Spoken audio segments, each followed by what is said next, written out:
Welcome back to Melodic Memories of Light's Monarch.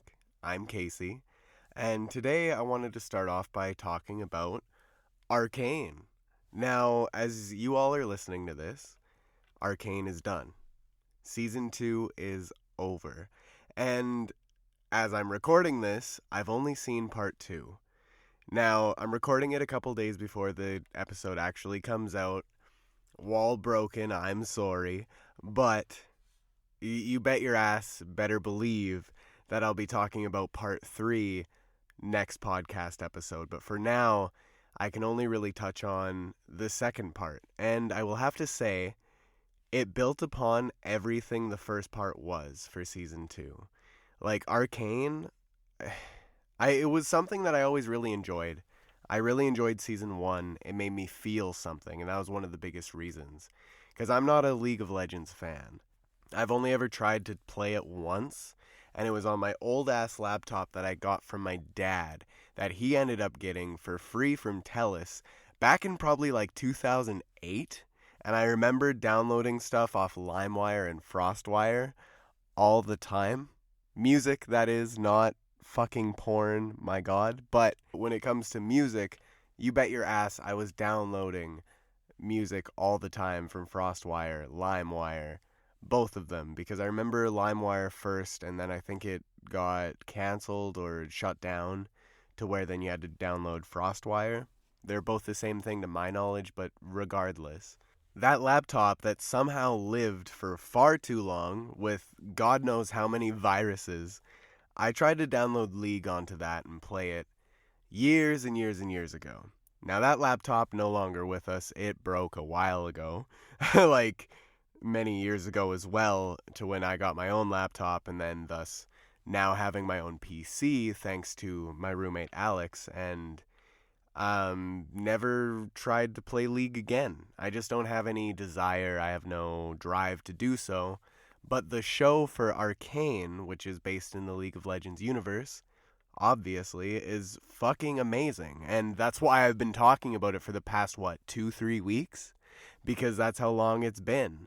The break between has been far too long, and with how good season 1 was, and being reminded of the fact of how good it is by rewatching it, and not finished yet, but I rewatched part of season 1 so far with Rosie. Thank you again for watching it with me.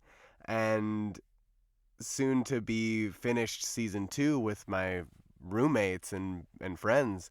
It's exciting. It's extremely exciting because of where it's going and how it's not afraid to be heavy and get deep with emotions and feelings and touch on the really gritty kind of vibe that sometimes reality gets to while looking at it through like a fantasy kind of lens. And I must say that they do an amazing job. And it helps that the music, my god, the music is to die for. Now, not every song is absolutely amazing, but in context of the show and the way that they make these songs mean something to the plot and the overarching story, perfect. Like, I couldn't, as a fan of music, even when there's songs that don't exactly tell stories, they're still using the music to such good effect. Like, Arcane is one of the modern day equivalents that I just haven't come across aside from it. Like, because it's not a musical. It's not that the characters are like Steven Universe characters where things are going on, plot happens, and they start singing. No, it's just in the background. And it is perfectly matched to every single scene. And I must say, that's what gets me so excited for part 3 with The Line by 21 Pilots. And to touch on that for a quick minute, because I don't know what the song is yet, but I did remember an interview that Rock Sound did with the creators of Arcane, like the showrunners, if you will. They originally sent the idea, the scene, to Tyler Joseph, and assumedly Josh Dunn, but to Tyler Joseph specifically, because he's the one that takes care of the lyrics with Josh. And it took him 3 days to get back to them a full finished song, and when they listened to it, it was perfect. They didn't need to change it. They didn't need to alter it in any sort of way. Just what he made, what they made as 21 Pilots for this show was perfect. The plot and everything, it is lore-based, not to Clancy, but to Arcane. And I remember touching on this in a previous episode of mine. But it makes me very excited to know that, holy shit, this is going to be happening. And I say all of this because I am actually quite upset with the fact that they released this song as a single a day before the album and part 3 of the show itself, the show that this song is for, and the show that this song is based on. They released the song first. And now I get it, it's one thing to build hype. I understand you need to build hype, but weren't we already hyped enough? Why release the song when it is written in such a meticulous way to where it is for the story itself, something obviously extremely pivotal and very important moment, since they're saving it till the very end of season 2, part 3 of season 2. It's not like Paint the Town Blue by Ash Nico, which was released months prior, where you can listen to it and you're like, okay, this is about Jinx. This is a song for Jinx. What context does it have? No idea, because it isn't that important. And that is one thing that's beautiful about music, is that you can't really tell the complete details without that said visual. But I know Tyler Joseph, I know Joshua Dunn, them as 21 Pilots, I know how well they can make music and how well they are at telling a story, not only just through the lyrics, but through the music itself. So it's almost, to me, thinking about it, it's like, okay, I can listen to this song and spoil myself for Arcane, or ruin that moment when I eventually hear his voice come on behind some scene that's just breathtaking, and I just bawl my eyes out. I can ruin that moment for myself, but I don't want to. So I am holding strong until I get to see part 3 of season 2, which I'm hoping everyone that's listening has watched it, because I know next episode I'm going to be talking about it. I will try to keep it spoiler-free, though. Whoever is listening that maybe haven't seen it, rather than me spoiling it, I'm just going to say and recommend, go watch, because you won't be disappointed. And even if you are, tell me why, because I find it very hard to believe, as it does seem to be one of the greatest animated shows that Netflix has ever produced. And that's saying a lot, because there's quite a few great animated films and shorts, series if you will, that Netflix has made. So the fact that this is there on, like, towards the top of the list, if not at the top, it deserves a watch.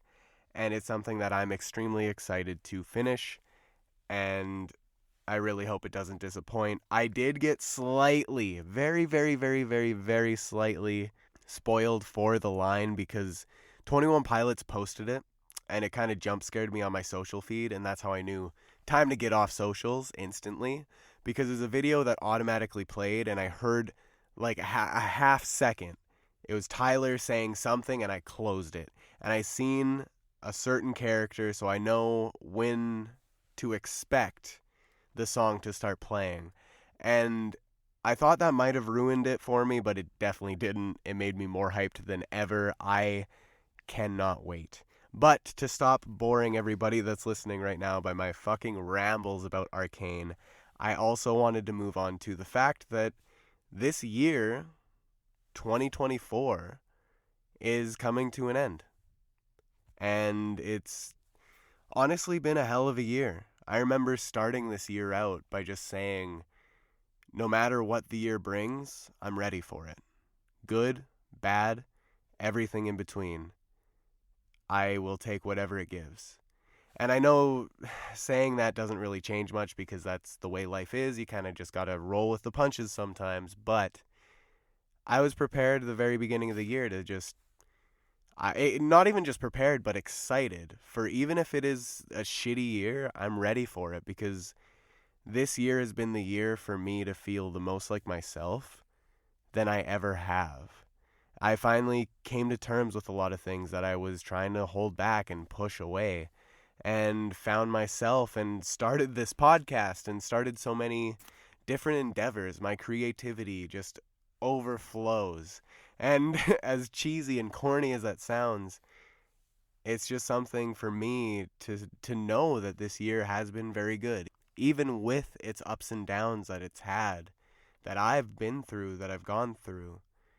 It's been an amazing year, and I really don't think I would change any of it because I'm thankful for where I'm at right now. And I want to reach out to everyone that's listening right now.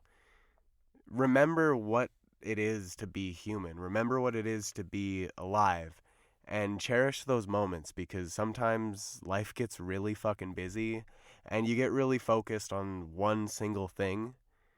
Don't forget about everyone else that loves you and cares for you because I was close to doing that myself. And shout out to Crystal. I had to talk to her over like the course of a week, just different conversations, and it really made me realize that. And I was starting to go down a spiral of just a place I didn't want to be, and I caught myself and recognized it. And just don't be afraid to recognize yourself falling into these old patterns or these old things that you used to be used to, or just being too hyper fixated on one thing and forgetting about some of the nuances and joys of life because it can make you jaded real fast. And that's something that I personally noticed, and I don't want anyone else falling down that rabbit hole. So apologies on sounding a little preachy there, but just needed to say my 2 cents on that.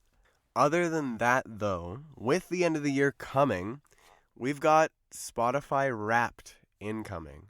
For all of my Spotify users out there, and I know Apple Music, they have their own Wrapped version. I don't know what they call theirs, but every kind of streaming service seems to have one. YouTube Music already released theirs. Shout out to UV. I know you showed me yours, and your favorite artist was obviously Glass Animals, and then Melanie Martinez and Eminem.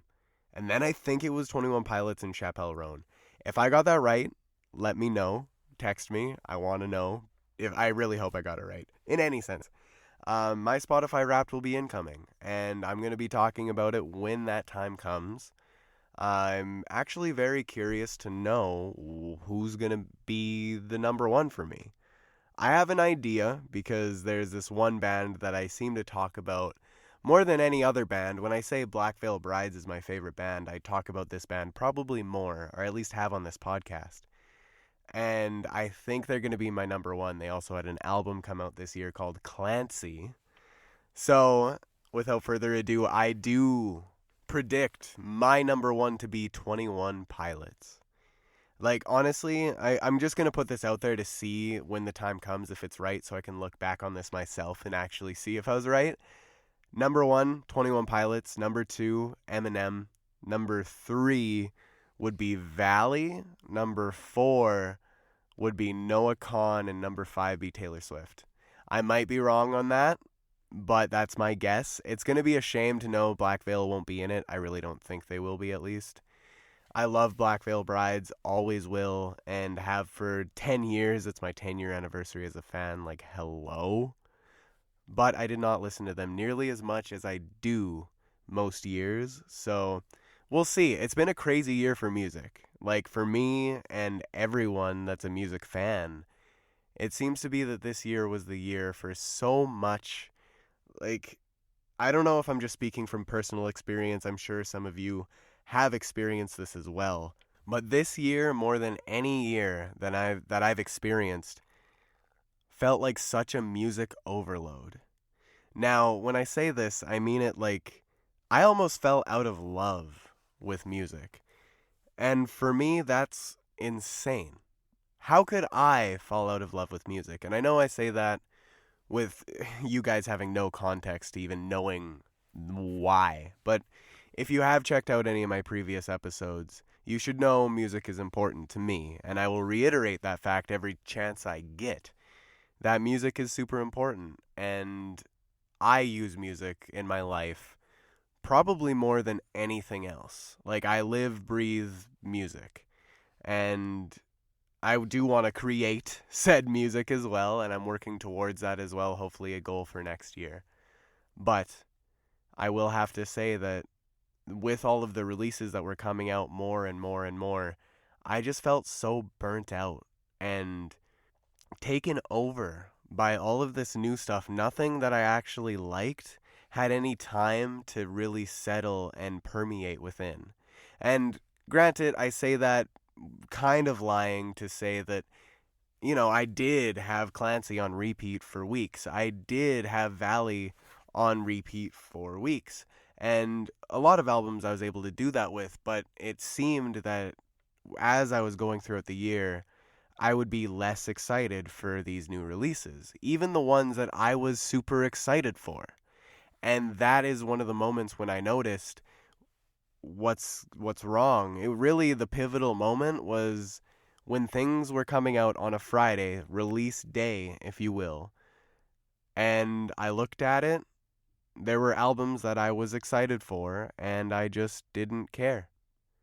I wanted to care. I really did, because I knew I love this artist. I really want to hear what they have to say. I want to hear this piece of music. But I don't care. And then going to my old library of old music to even say that I don't care to listen to any of this either. I didn't have any drive to listen to any of it. And that was the biggest wake-up call, to be like, what the fuck is wrong with me? That is, like, it honestly broke my heart. Because I must admit, with how much music means to me, it's a love that I have in my life, and it's a passion. And for me to feel removed from that and not care, even though I know I did, but I just for some reason was burnt out, it really hurt, and it actually made me upset. Like, to some extent, to know that because of all of the things, the overload of music, everything coming out, because I got so blinded by all of the shiny new things, that I just fell out of love with something that that is one of my main things. And luckily, I'm past that. I refound my love for music, rediscovered it, if you will, by touching base with myself. That even meant going back down to my country roots, because I grew up with country music. And then I went back to the emo shit, and of course I am back of, like, all of the music I love. I haven't stopped playing it. It is still on my daily rotations. Every single day I listen to music, no matter what. I think there's only, like, the odd maybe day here and there that I don't, and it's only if I'm, like, around other people for 24 hours, because I don't really want to annoy them, but regardless, I'm thinking about music, if not listening to it. And in saying so, I did get to rediscover my love for music, and luckily it didn't go away.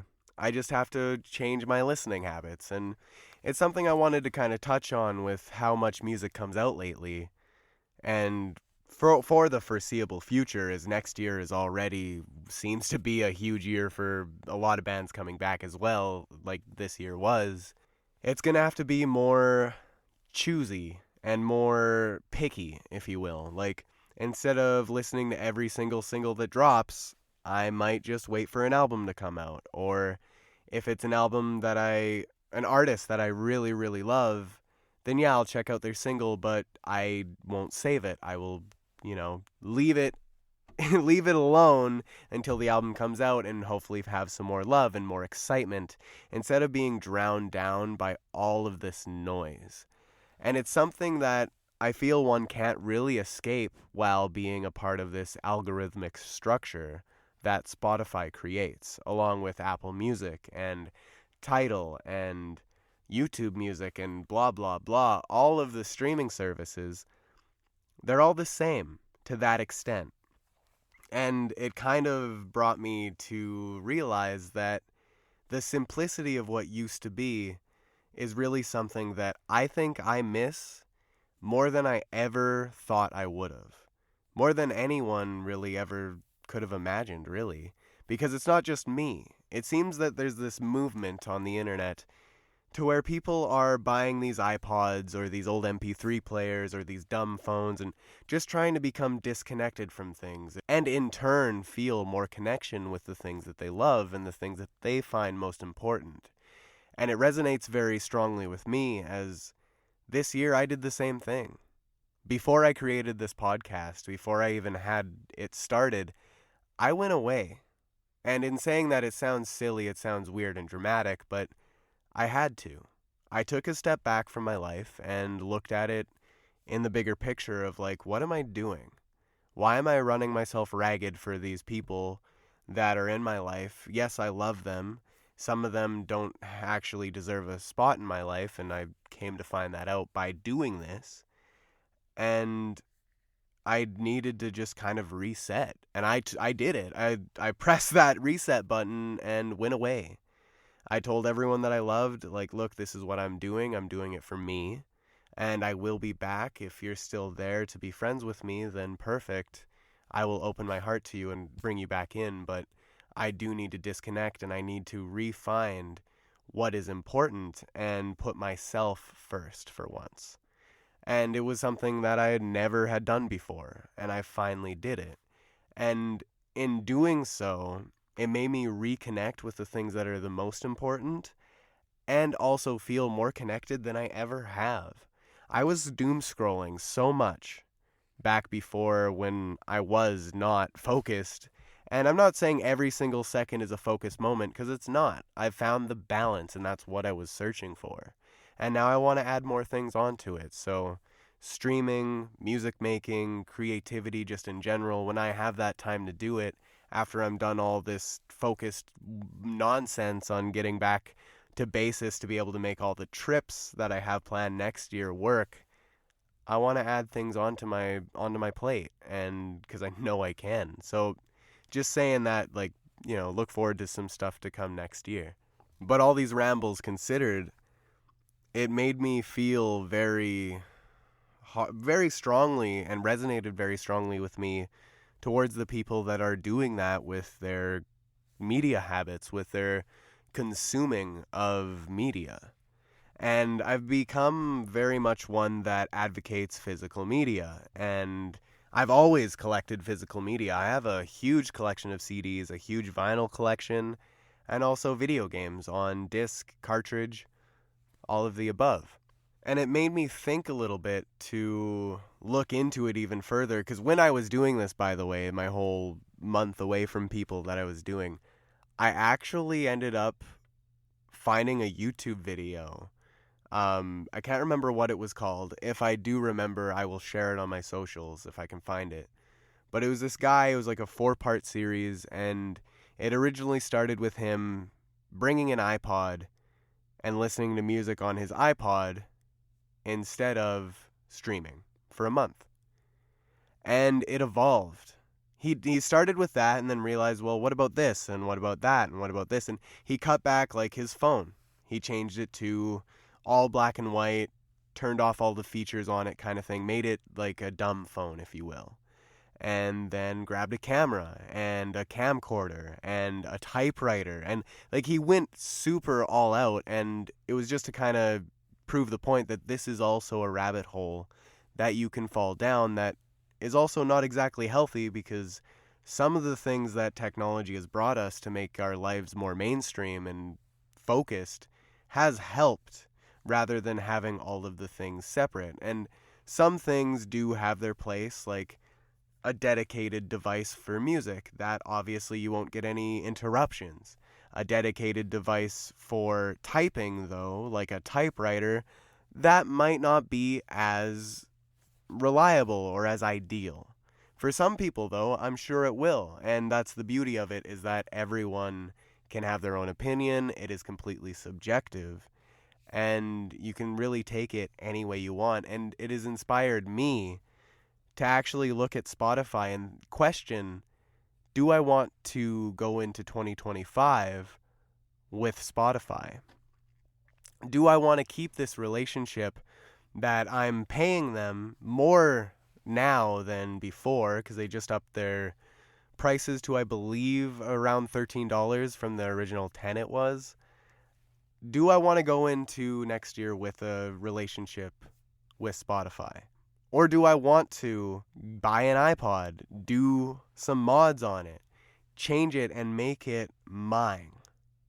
Completely mine through and through. And it's a thought that I've had that I'm not sure if it will come to fruition, but I just kind of wanted to touch on it a little bit because it inspired me to some extent to just kind of look back and think a lot of this music that I'm listening to on Spotify, I don't think I really like it. Like, I say I like it and I vibe to it, but do I ever go back to it after I listen to it once? Or does it just sit in my liked song purgatory and I never touch it again? And for all songs, no, that's not the case. Obviously, there's music out there that I adore and that I will listen to over and over, time and time again. But when it comes to Spotify and all the things that it has so much that a lot of my liked song purgatory, it's huge. I have like over 9,000, almost 10,000 liked songs on Spotify, and for why? For what purpose? Yes, I have a lot of music. I can find any music that I want right at the tips of my fingers.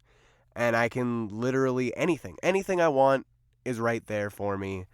I say anything with an asterisk by it because obviously it's streaming. You never own anything, so realistically, there are some things that aren't on streaming. But the majority of everything that you could want is there in some way. And it made me kind of question of like, is it worth it? There is so much, but is that amount of music and things that are on it, is it too much? Is too much of a good thing really a bad thing? And it's kind of the age-old question. It's something that people struggle with. Sometimes it's not, sometimes it is. And for me, just with the way that I've been and the way that I feel myself growing, it's something that might come to fruition. I don't know if I'm ready to disconnect from Spotify. I am the one person that I know, these words have come out of my mouth before, to say that I'll probably have a Spotify subscription for the rest of my life. It'll be a subscription I'm willing to pay for the rest of my life. And that, like, I've said statements of the sorts. And for me, of all people, to be taken aback and want to go back to an iPod or an MP3 player, CDs, like, the ideal thing would be install some software onto an iPod, I believe it's called Rockbox, and then download all of my music from my CDs, rip them all to my computer, put them all onto the iPod, and then buy my music for certain specific artists and be more picky and have a curated library that is mine rather than what I don't even listen to half of it. Let's make it have more importance. And to me, in my mind, it makes sense. To other people, they might think I'm an idiot. You listening might think I'm an idiot and already left the episode. But it is an idea, and I know that people do it with iPod Classics. I personally only ever had an iPod Touch, but that's just me. I got it for, I believe, my birthday one year. I remember I must have been in grade like 8 or 9 maybe, but it was my first ever iPod, and it was an iPod Touch 4th gen, for those that know. It was the one with the camera, and it was absolute fire. I remember that iPod is when I first started getting into music, more than just radio music, because I was able to buy my own albums. And saying so is really the first time I got into albums. That's really the best way to say it. And I bought my very first album, which, granted, I could stand here and say it was Mariana's Trench Ever After, which to some extent, yes, it was. But I didn't buy that one in full. I originally bought a single here, a single there, and then eventually I got the whole album. The very first album I bought, with the intention of buying the album, listening to it start to finish, with hearing some singles here and there, but not from iTunes, it was just on YouTube, was the Marshall Mathers LP 2 by Eminem. And that album, let me tell you, Rap God himself, that album is fire. And anyone that doesn't think so, fight me. It is fire. It's one of the best Eminem albums of all time. Not the best, but one of the best. And I'll have to say, it's just moments like that I remember incredibly fondly, because it was before everything was at the tips of my fingers. It was before I could just type an artist and it'd be right there and I just mindlessly play it. And I am one that likes to listen to music with purpose, with actual listening ears on rather than just having it be background noise. Sometimes background noise is nice, but that's not the way that I like to listen. I like to actually sit with my music, let it feel, let it permeate within me. And it's something that I've always done with albums, with my CDs. I have a shit ton of them. Shout out to the person that stole my CDs the one time from my car. What a story that was. I left my car at a tire shop and they didn't lock it. And I went to go get my car the next day after they fixed my tire. And it was rummaged through. I really don't understand why they couldn't have locked it. I couldn't have even fought them on it either. I couldn't find them. I couldn't do shit because I willingly gave them my keys. And in doing so, you're shit out of luck. So I'm still salty about it to this day. And this was back in like 2018. Fuck whoever did that. Because I had so many CDs and there's still some to this day that I don't have. Like the Shrek 2 soundtrack, hello?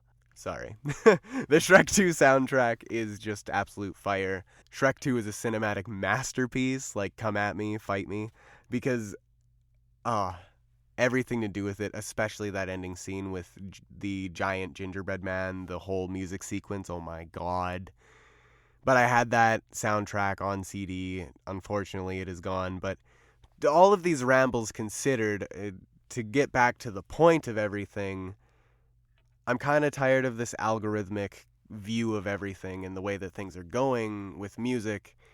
I think it's time for a little bit of a change. And I don't know how drastic that change is going to be, but you bet your ass I will be talking about it, because what else am I here for but to ramble on about my nonsense? And other than that, it's just a wild time.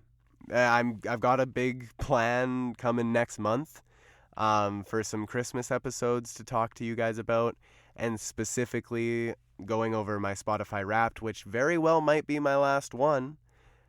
And the biggest thing of all, December 6th, is my trip to Vancouver, very first time to Vancouver, to see Taylor Swift. Hello?